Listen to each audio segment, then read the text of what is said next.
அன்பிற்கும் மிகுந்த மரியாதைக்கும் உரிய அல்லாஹ்வின் நல்லடியார்களே,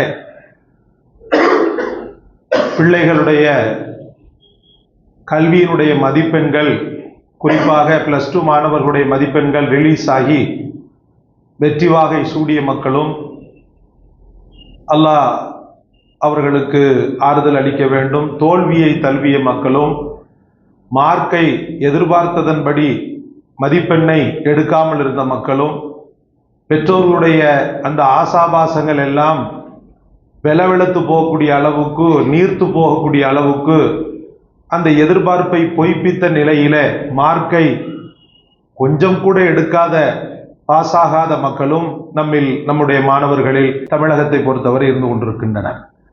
அன்பிற்குரியவர்களே, இந்த காலகட்டத்தில் இப்லீஸுக்கு ஒரு பெரிய வாய்ப்பாக பிள்ளைகள் பயன்படுத்தப்படுகின்றன. குறிப்பாக விரக்தி என்ற பெரும் கவலையை அவர்களுடைய உள்ளத்தில் புகுத்தி, நீ வாழ தகுதியற்றவன் என்ற ஒரு நிராசை அவர்களுடைய உள்ளத்தில் போட்டு, கடைசியில் சில குழந்தைகளை காவு வாங்கக்கூடிய அளவுக்கு ஷைத்தான் ஆக்கிரமித்து உக்கிரமாக நின்று விளையாடக்கூடிய ஒரு தருணம் இது. இந்த தருணத்தில் சுதாரிப்பாக பிள்ளைகளை காக்க வேண்டிய பொறுப்பும் கடமையும் நமக்கு இருக்கிறது. 10 மாத காலங்கள் கஷ்டத்தோடு சுமந்த தாய்க்கு அந்த வலியும் வேதனையும் தெரியும்.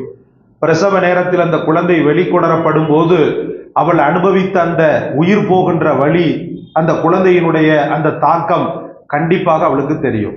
தந்தையாக இருக்கக்கூடியவனுக்கு தோல் மீதும் மார் மீதும் அந்த குழந்தையை தூக்கி போட்டு வளர்த்ததும், அந்த பிள்ளைக்காக ராப்பகல் பாராமல் கஷ்டப்பட்டு அந்த பிள்ளையை உருவாக்குவதற்கு துடித்ததும், பசியை மறந்து, ஊனை மறந்து, உறக்கத்தை மறந்து அந்த பிள்ளைகளை நல்லபடியாக வளர்ப்பதில் அந்த தந்தையானவனுக்கு அதற்குண்டான வழி தெரியும்.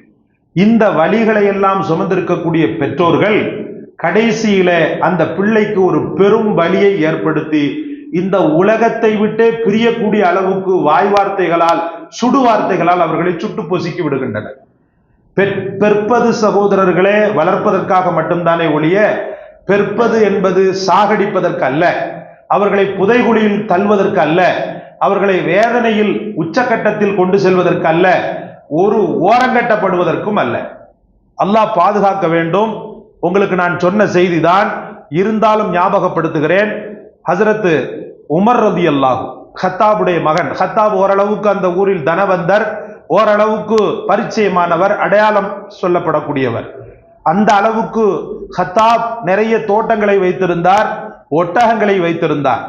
ஒட்டகங்களை மேய்ப்பதற்காக தன் மகன் கத்தாப் உமரையே வைத்திருந்தார். கழுதைகளை, கோவேரி கழுதைகளை மேய்ப்பதற்காக உமர் ரலியல்லாஹு அவர்களே வைத்திருந்தார். ஆரம்ப நேரத்தில் ஹஜ்ரத் உமர் ரலியல்லாஹு இஸ்லாத்தை தழுவவில்லை. அந்த நேரத்தில் தந்தையினுடைய அந்த பராமரிப்பில் இருக்கின்ற அந்த காலகட்டத்தில் செய்வதறியாது திகைப்பாங்க ஹஜ்ரத் உமர் ரலியல்லாஹு. சரியா ஒட்டகம் மேய்க்க தெரியாது. ஒட்டகத்தை மேய்த்து கொண்டிருப்பாங்க. ஒட்டக குட்டிகள் காணாமல் போய்விடும். தாய் ஒட்டகம் ஒரு பக்கம் மேயும், குழந்தைகள் ஒரு பக்கம் மேயும். சாணங்களை பொறுக்குவாங்க ஹஜ்ரத் உமர் ரலியல்லாஹு. ஒட்டக சாணங்கள் இருக்கிறது அல்லவா, அந்த ஒட்டக சாணங்களை பொறுக்குவாங்க. பொறுக்கிட்டு அதை கொண்டு வர்றேன்னு சொல்லிட்டு டபார்னு கீழே விழுந்துருவாங்க. அப்போ அந்த தந்தை அந்த தந்தையும் அவருடைய சகோதரர்களும் இன்னும் அவருடைய சொந்த பந்தங்களும் லா யஹிக்குல் உமர் லா யஹிக் இப்னு கத்தாப், இப்னு கத்தாபுடைய மகன் ஒன்றுக்கும் லாய்க்கு கிடையாது. ஒட்டக சாணத்தை உன்னால பொறுக்க முடியுதா? ஒட்டகத்தை உன்னால மேய்க்க முடியுதா? ஒரு கழுதையை மேய்க்க முடியுதா? நீ எல்லாம் என்ன புள்ள அப்படின்னு சொல்லி வசை மாறி பொழிந்தனர். உள்ளத்தில் பல காயங்கள் ஹஜ்ரத் உமர் ரலியல்லாஹு. ஆரம்ப நேரத்தில் கரடு முரடா வளர்றதுக்கு காரணம் என்னன்னு நினைக்கிறீங்க? ஹஜ்ரத் உமர் ரலியல்லாஹு அவர்களை சொல்லும் போது அவங்களுடைய கோபத்தை சேர்த்து தானே சொல்றோம். இந்த கோபமும், இந்த தாபமும், இந்த வேதனையும், இந்த வெறியும் எப்படி வந்ததுன்னு சொன்னா, ஒரு வேதனை கலந்த உண்மை, சில நேரத்தில் பெற்றோர்கள் காட்டக்கூடிய இந்த ஒரு அணுகுமுறை கூட குழந்தையை முரடனாக வளர்த்து விடும். அல்லாஹ் பாதுகாப்பானாக, நம் பிள்ளைகளை பாதுகாப்பானாக. நான் என்ன கேட்கிறேன்னு சொன்னா, பெத்த பிள்ளைகளை வேதனைப்படுறதுக்காகவா பெக்கிறோம்? அவங்கள தற்கொலை பண்ண தூண்டுறதுக்காகவா பெக்கிறோம்? ஒரு உயிரை உருவாக்குறது எவ்வளவு பெரிய விஷயம். எத்தனையோ பேர் குழந்தை இல்லாம கஷ்டப்படுறான் பாருங்க, அவனை போய் பாருங்க. சிறுக்கு கூட வைப்பான். பிள்ளை இல்லைன்னு சொல்லி எவனோ என்னத்தையோ ஒன்னு சொன்னான்னு சொல்லி சிறுக்கு கூட வைப்பான். மாற்று மத நண்பர்கள் எல்லாம், மாற்று மத சகோதரர்கள் இங்க பார்க்கும்போது கோயில் குளமா சுத்துவாங்க, அரச மரத்தை சுத்துவாங்க. அரச மரத்துக்கு ஒரு உயிரும் கிடையாது, ஒண்ணும் கிடையாது. ஆனா எவனோ ஒருத்தன் புள்ள பெக்கிறதுக்கு அரச மரம் தேவைப்படுது அப்படின்னு சொன்னதுனால அந்த அரச மரத்தை சுத்தி சுத்தி சுத்தி வழிபடக்கூடிய மக்களை எல்லாம் நம்ம பார்க்கிறோம். அப்போ ஒரு புள்ள உருவாகிறது, ஒரு உயிர் உருவாகிறது அப்படின்றது ஒரு பெரிய அளவுக்கு ஒரு சவாலான விஷயம் சகோதரர்களே. அந்த பிள்ளைகளை போஷித்து பாதுகாக்க உங்க கையில கொடுத்தா, நாம ஏதோ நேத்து மார்க்க முன்ன பின்ன வாங்கிட்டான்றதுக்காக, அதுதான் அவன் வாழ்க்கைன்றதுக்காக, அதுதான் அவனுடைய லைஃப் அப்படின்றதுக்காக, லைஃபே முடிஞ்சு போச்சுன்ற மாதிரி நாமளா ஒரு இமேஜினேஷன் பண்ணி அந்த பிள்ளைகளை ஒன்றுமில்லாதவர்களாக மாற்றி விடுகிறோம். எப்படி ஹஜ்ரத் உமர் ரலியல்லாஹு அவர்களை பார்த்து அந்த மக்கள் சொன்னார்கள் அல்லவா, லா யஹித்து இப்னு ஹத்தாப், இப்னு ஹத்தாப் ஒண்ணுக்குமே லாய்க்கு கிடையாது அப்படின்னு சொல்லி, அந்த ஹத்தாபை, அந்த உமரை அல்லாஹ் ரப்பல் ஆலமீன் எப்படி வளர்த்தான்? முஹம்மது ரசூலுல்லாஹ் என்ற அற்புதமான மனிதரின் கைகளில் கொடுத்தான். அந்த மனிதர் அவர்களுடைய திறமைகளை கண்டறிந்தார்கள், தாய்மை உணர்வோடு நெருங்கினார்கள். தன்னை வெட்ட வந்த ஒரு எதிரி ஹஜ்ரத் உமர், தன்னுடைய தலையை கொய்தால் 100 ஒட்டகங்கள் பரிசு தருகிறேன் என்று எச்சை அபூஜகல் சொன்ன அந்த ஒரு வார்த்தைக்காக அவர் என்ன செய்தார்? உமர் ரலியல்லாஹு பெருமானார் ஸல்லல்லாஹு அலைஹி வஸல்லம் அவர்களையே வெட்ட வந்தார். அப்படிப்பட்ட எதிரியை கூட கனிவான கருணை பார்வை பார்த்து அவர் உள்ளத்தை திசை திருப்பி தனக்கானவராக மாற்றி தன்னுடைய ஹலீஃபாவாக ஆக்குனாங்க. ரசூலுல்லாஹ் தன்னுடைய உம்மத்துக்கு ஹலீஃபாவாக ஆக்குனாங்க. யாருக்கு கிடைக்கும் இந்த பாக்கியம்? அதாவது ஹஜ்ரத் உமர் ரலியல்லாஹு ஒரு கட்டத்துல ரசூலை நினைத்து அழுவார்களாம். ஒன்றுக்கும் ஒட்டக சாணத்தை கூட பொறுக்க லாயக்கற்ற இந்த உமரை அரசியல் சாசனங்கள் எழுதக்கூடிய பொதுமக்களின் மனுக்களை படிக்கக்கூடிய ஒரு அற்புதமான ஆட்சியாளராக உருவாக்கி தந்த எம் நாயகமே என்று ரசூலுடைய மக்பராவில் நின்று அழுது கண்ணீர் வடிப்பார் என்று கிதாபுகளில் நம்ம பார்க்கிறோம். அப்ப அன்பிற்குரிய அல்லாஹ்வின் பெருமக்களே, அந்த உமர் ரலியல்லாஹு அவர்கள் மோட்டிவேஷன் செய்யப்பட்டாங்க, உத்வேகம் கொடுக்கப்பட்டாங்க. உன்னால முடியும்ன்ற அந்த தைரியத்தை முஹம்மது ரசூலுல்லாஹ் கொடுத்தாங்க. அந்த உத்வேகமாகப்பட்டது ஒரு ஆட்சியாளன் சொன்ன நிறைய திங்க் பவர் இருக்கணும், நிறைய ஸ்கெட்ச் பவர் இருக்கணும், நிறைய என்ன சொல்றது டிசைனிங் பவர் இருக்கணும். எப்படி அப்படின்ற அந்த இதெல்லாம் தெரியணும். வரையறை இல்லைன்னு சொன்னா ஒண்ணுமே செய்ய முடியாது. ஒரு ஆட்சியாளர்னா சும்மா வந்தாரு, ஒரு சேர்ல உட்கார்ந்தாரு, எங்கே காவலர்கள் என்று கட்டளை பிறப்பித்தார், சென்றார் என்பதல்ல. மக்களின் நலன்களை, மக்களின் சுகபோகங்களை, மக்களின் நெளிவு சுழிவுகளை சொல்லுவாங்க. ஹஜ்ரத் உமர் ரலியல்லாஹு, என் ஆட்சியில ஒரு மானின் குட்டி இருக்குது பார், அந்த மானின் குட்டி சரியாக தண்ணீர் குடிக்கவில்லை, சரியாக என்னுடைய ஆட்சியில பரிபூரணமாக வயிறு நிரம்பவில்லை என்று சொன்னா, அந்த மானின் குட்டி நாளை மறுமை நாள்ல என் ரப்பிடத்துல எனக்கு எதிராக சாட்சி சொல்வதை நான் பயப்படுகிறேன் என்று சொல்வார்கள். எப்படிப்பட்ட ஆட்சியை கொடுத்தாங்க? அண்ணல் காந்தியடிகள் சொல்வார், இந்த இந்திய திருநாடு உண்மையான சுதந்திரம் பெற வேண்டுமாயின் உமரை போன்றவர்கள் ஆட்சிக்கு வர வேண்டும் என்று சொல்வார். அப்படிப்பட்ட உமராக மாத்தினா அல்லாஹ் தஆலா. லாயக்கற்ற உமர் என்று ஓரங்கட்டப்பட்டவர், சமூகத்தால் புறக்கணிக்கப்பட்டவர். இவர் இதற்குத்தான் லாய்க்குன்னு சொல்லி கல்வி கொடுக்கப்படாம, எஜுகேஷன் கொடுக்கப்படாம ஒட்டகத்தையும் கழுதையும் மேய்க்க வைக்கப்பட்ட அந்த உமருக்கு அல்லாஹ் எவ்வளவு பெரிய ஞானத்தை கொடுத்தார். அப்படி இருக்கையில உன் பிள்ளைய விடுவானா? நம்ம பிள்ளைய விடுவானா? ஏதோ மார்க்க கொஞ்சம் எடுத்துட்டான், எதிர்பார்த்ததன்படி எடுக்கல அப்படின்றதுக்காக வசை மாறி பொழிவதும், ஈக்குவலிங், அதாவது இவனை பாரு, அவனை பாரு, அங்க பாரு, இங்க பாரு, இதெல்லாம் தேவையா? நீ பெத்த பிள்ளைய இன்னொருத்தனுக்கு ஈக்குவலா பேசுறது கூட அசுசை என்று நான் சொல்வேன். இவனை பாரு, அவனை பாரு, கூட பிறந்தவனை சொல்லலாம். நீங்க கூட பிறந்தவனை என்ன செய்யலாம்? உன் தம்பி தானடா, உன் அண்ணன் தானடா, உன் அக்கா தானடா, உன் தங்கச்சி தானடான்னு சொல்லலாம். எவனோ பெத்த பிள்ளைய கொண்டு நீ பெத்த பிள்ளையோட ஈக்குவல் பண்ணும் போது நான் சொல்லுவேன், இப்புள்ள குழந்தைகள் சுயமரியாதை எதிர்பார்க்கின்றன. அவங்களுக்கு நீங்க கோடி கோடி கொடுத்து பெரிய சொத்து சுகம் அப்படி இப்படி லட்டுலஸுக்கு எல்லாம் கொடுக்கறத விட நீங்க அவங்களுக்கு கொடுக்கக்கூடிய செல்ஃப் ரெஸ்பெக்ட், தன்னம்பிக்கை, சுயமரியாதை, அதை இவர்கள் எதிர்பார்க்கின்றனர். சகோதரர்களே, இப்புள்ள குழந்தைகள் ரொம்ப சென்சிட்டிவ் டைப். ரொம்ப இலகும் தன்மை உள்ளவை, ரொம்ப மனதில் உருகும் தன்மை உள்ளவை, சீக்கிரமாக மனம் உடைந்து போகக்கூடிய தன்மை உள்ளவை. அப்பிள்ளைகளுக்கு நீங்கள் கண்டிஷன் பண்ணுகிறேன் பேர்வழி என்று ஒரேடியாக அந்த பிள்ளைகளுக்கு நீங்க நான் பெரிய லாட்டு லபுக்கு தாசாக்கும் அப்படின்னு சொல்லிட்டு நீங்க அட்வைஸ் பண்ண ஆரம்பிச்சீங்கன்னு சொன்னா உங்களை நிச்சயமாக அவன் எதிரியாகத்தான் பார்ப்பான், நண்பனாக பார்க்க மாட்டான். முஹம்மது ரசூலுல்லாஹ் தான் பெற்ற பிள்ளைகளில் எந்த ஆண் குழந்தையாவது எந்த பெண் பிள்ளையாவது அடித்த சரித்திரம் உண்டா? திட்டிருப்பாங்களா? பேசியிருப்பாங்களா? என் ஈரக்குலை துண்டேன்னு சொல்லியிருப்பாங்க ரசூலுல்லாஹ். ஒரு பிள்ளைய சமூகத்துக்கு முன்னாடி பாராட்டுறதுக்கு ஒருத்தனுக்கு தில்லு வேணும். யாராவது அப்படி பாராட்டுறானா? யாராவது அப்படி பாராட்டுவோமா? எப்படி பாராட்டுவோம்? ஏதோ படிக்கிறான் சார், விரக்தி வார்த்தைகள். நாமே விரக்தியாக பேசும்போது பிள்ளைக்கு விரக்தி வருமா? வராதா? ஏதோ படிக்கிறான், அவன் கொஞ்சம் மார்க் எடுத்தாலும் நிறைய மார்க் மாதிரி சொல்லுங்க. அனஸ் ரலியல்லாஹு அறிவிப்பாங்க, 10 வருட காலம் என் கண்மணி முஹம்மது ரசூலுல்லாஹி ஸல்லல்லாஹு அலைஹி வஸல்லம் அவர்களுக்கு நான் ஹித்மத் செய்தேன். ஏன் இப்படி செஞ்ச, ஏன் அப்படி செஞ்ச, நீ இப்படி பண்ணா நல்லா இருக்குமே, அப்படி பண்ணா நல்லா இருக்குமே. அது பெத்த புள்ள கூட கிடையாது. அனஸ் ரலியல்லாஹுக்கும் ரசூலுல்லாஹுக்கும் பந்த பாசம் பெத்த பாசம்லாம் ஒண்ணும் கிடையாது. அவர் வளர்க்கப்பட்ட ஒரு குழந்தை. அந்த வளர்க்கப்பட்ட குழந்தையினுடைய உள்ளம் கூட சிறிது கூட காயம்பட்டு விடக்கூடாது என்பதில் ஒரு தந்தையுமானவராக இருந்த ரசூலுல்லாஹி ஸல்லல்லாஹு அலைஹி வஸல்லம் எவ்வளவு போற்றுதற்குரியவர்கள், எவ்வளவு மேன்மைக்குரியவர்கள் என்று சகோதரர்களே. அந்த ஒரு பாணி நம்ம உம்மத்தாக இருக்கக்கூடிய நமக்கு வருவதில்லை. கஷ்டப்படுறோம், இன்னல் படுறோம், துன்பப்படுறோம், அவனை விட மேல நாம துவா செஞ்சிருக்கணும் அல்லாஹ்விடத்துல. ரப்பி ஜித்னி இல்மான்னு சொல்லி அவனுக்கு கற்றுக் கொடுப்பதல்ல, நீங்கள் ஓதி இருக்க வேண்டும். ரப்பி ஜித்னி இல்மா என்று நீங்கள் ஓதணும். அல்லாஹ்விடத்தில் நீங்க கேட்கறதா இருந்தா ரப்பி ஜிதுஹு இல்மா. அல்லாஹ் என் பிள்ளைக்கு நீ ஆம்பளை பிள்ளையா இருந்தா ஜிதுஹுன்னு சொல்லுங்க, பொம்பளை பிள்ளையா இருந்தா ஜிதுஹான்னு சொல்லுங்க. ஆம்பளை பிள்ளையா இருந்தா எப்படி சொல்லணும்? ஜிதுஹு ஆண்பால், பொம்பளை பிள்ளையா இருந்தா ஜிதுஹா பெண்பால். அவளுக்கு நீ ஞானத்தை அதிகப்படுத்தி இறைவாண்டு சொல்லி அவன் தூக்கத்தை மறக்கிறத விட தஹஜ்ஜத்தில் நீங்கள் உருகினீர்களே ஆனால் அந்த பிள்ளை நிச்சய மதிப்பெண் பெற்று உயர்ந்த மதிப்பெண் பெற்று இந்த சமூகத்தால் போற்றப்படக்கூடியவனாக மாறுவான். நீங்க வெறும் என்ன புஷ் பண்றதோட நம்ம நிறுத்திட்டோம்டா படைத்தவன் வந்து கை விரிச்சிருவான். வெறும் புஷிங் மட்டும் இல்ல இஸ்லாம், அதோட சேர்த்து அல்லாஹ்வை சேர்த்து அவனுக்கு கொடுக்கணும். தொழுகை இபாதத் போன்றவற்றில் அவன் சரியான தீர்க்கமாக இருக்கிறானா என்பதை பார்க்கணும்.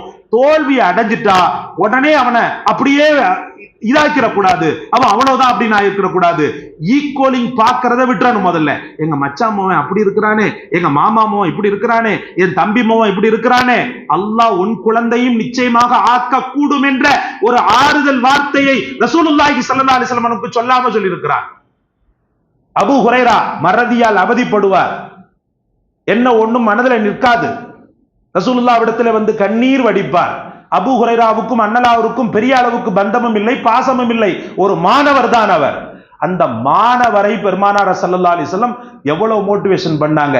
துண்ட விரினாங்க, அவர் துண்ட விரித்தார். எதையோ ஒன்றை அள்ளி போடுவதை போல பாசாங்கு செய்தார்கள். பாசாங்கு செய்த உடனே அதை எடுத்து நெஞ்சோட அணைச்சு கொண்டு சொன்னாங்க. நெஞ்சோட அணைத்து கொண்டார். அல்லாஹு அக்பர்.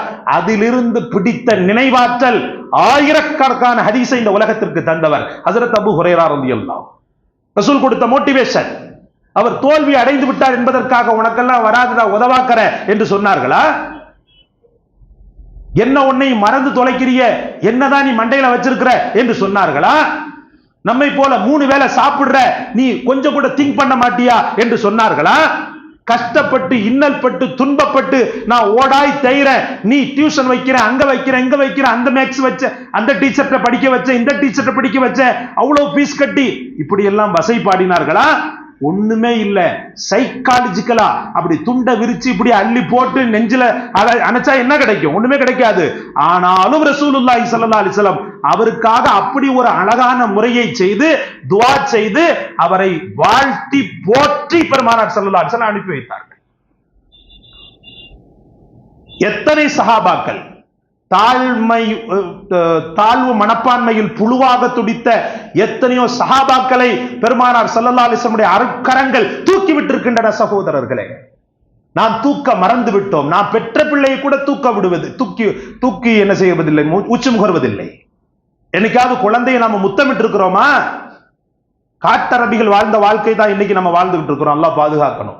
ஒரு சஹாபி வந்தாரு, யா ரசூலல்லாஹ், நீங்கள் முத்தமிடுகிறீர்களே, எனக்கு 10 குழந்தைகள் இருக்குது, அந்த 10 குழந்தைகள்ல ஒரு குழந்தை கூட நான் முத்தமிட்டது இல்லை. ரசூல் சொல்லுவாங்க, உன் கல்வில இருந்து அல்லாஹ் தஆலா கருணையை அப்படி புடுங்கிட்டான்னு சொன்னா அதுக்கு நான் என்ன பண்றது அப்படின்னுவாங்க.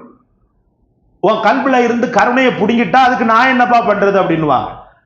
ஒரு முறை பெருமானார் ஸல்லல்லாஹு அலைஹி வஸல்லம் ஒரு குழந்தையை மடியில வச்சிருந்தாங்க. அது சிறுநீர் கழித்து விட்டது. அதனுடைய தந்தை மிகவும் கோபம் கொண்டு அக்குழந்தையை அடிக்க சென்றார். உனக்கு என்ன ஆச்சு அப்படின்னு சொல்லி கேட்டாங்க. அப்பிள்ளை சிறுநீர் கழித்து விட்டது என்பதற்காக நீ இவ்வளவு கோபப்படுகிறாயே அப்படின்னு சொல்லி சொன்னாங்க ரசூலுல்லாஹி ஸல்லல்லாஹு அலைஹி வஸல்லம். ஒரு தந்தை எப்படி இருக்க வேண்டும் என்பதை பெருமானார் ஸல்லல்லாஹு அலைஹி வஸல்லம் இடத்திலே கற்றுக்கொள்ளுங்கள். ஒரு தாய் எப்படி இருக்க வேண்டும் என்பதை அன்னை ஹதீஜாவிடத்தில் கற்றுக்கொள்ளுங்கள். கடைசி நேரம் ஹஜ்ரத் ஃபாத்திமா ரலியல்லாஹு அவர்களை பற்றி உள்ள கவலை ஹஜ்ரத் ஹதீஜாவுக்கு. ரசூலுல்லாஹி ஸல்லல்லாஹு அலைஹி வஸல்லம் மலர் கரங்களை பற்றி பிடித்து மரணப்படுக்கையில் கிடந்த அன்னை ஹதீஜா, ஃபாத்திமா சகீரா யா ரசூலல்லாஹ், என் அருமையான மகள், சின்ன மகள் ஃபாத்திமாவை நான் நம்போ என்று விட்டு செல்கிறேன், அனாதையாக விட்டு செல்கிறேன்.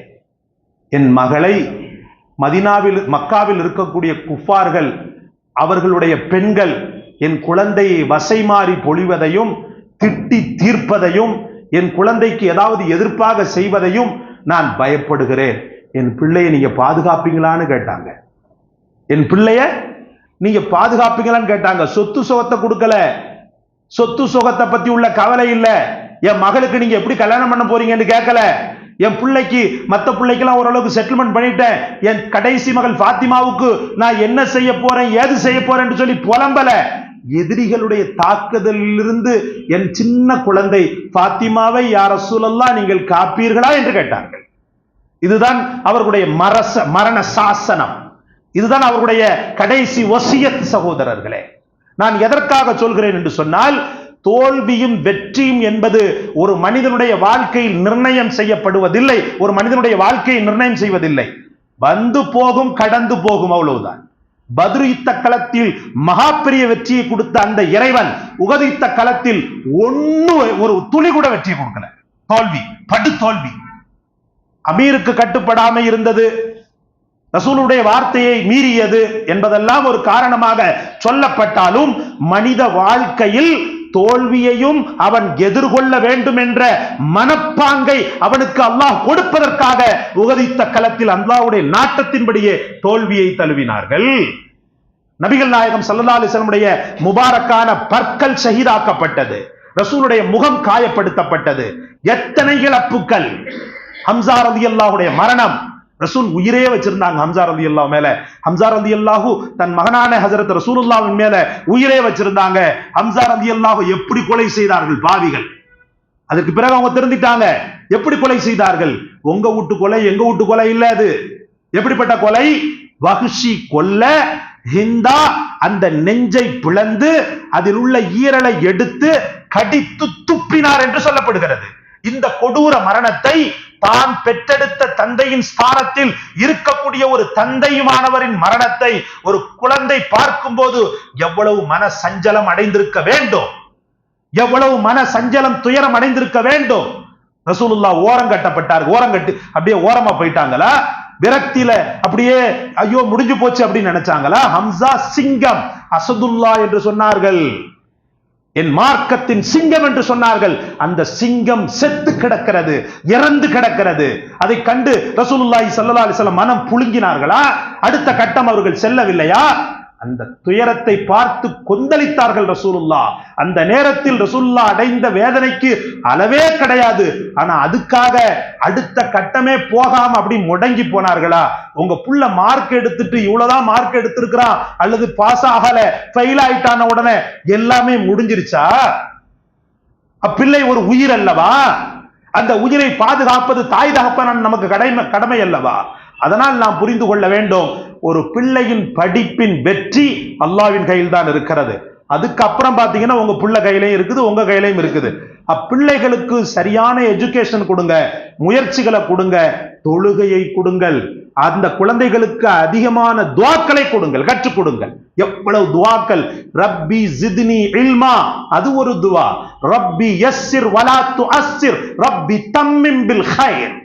ரப்பி யஸ்ஸிர், இறைவா எனக்கு லேசாக்கு. பிள்ளைகளுக்கு சொல்லிக் கொடுங்கள், எனக்கு லேசாக்கு, கஷ்டம் கொடுத்துறாத. இம்திஹான்ல படிப்புல நான் எழுதக்கூடிய அந்த நேரத்தில் எனக்கு கஷ்டத்தை கொடுத்துறாத, எனக்கு தாங்க முடியாது.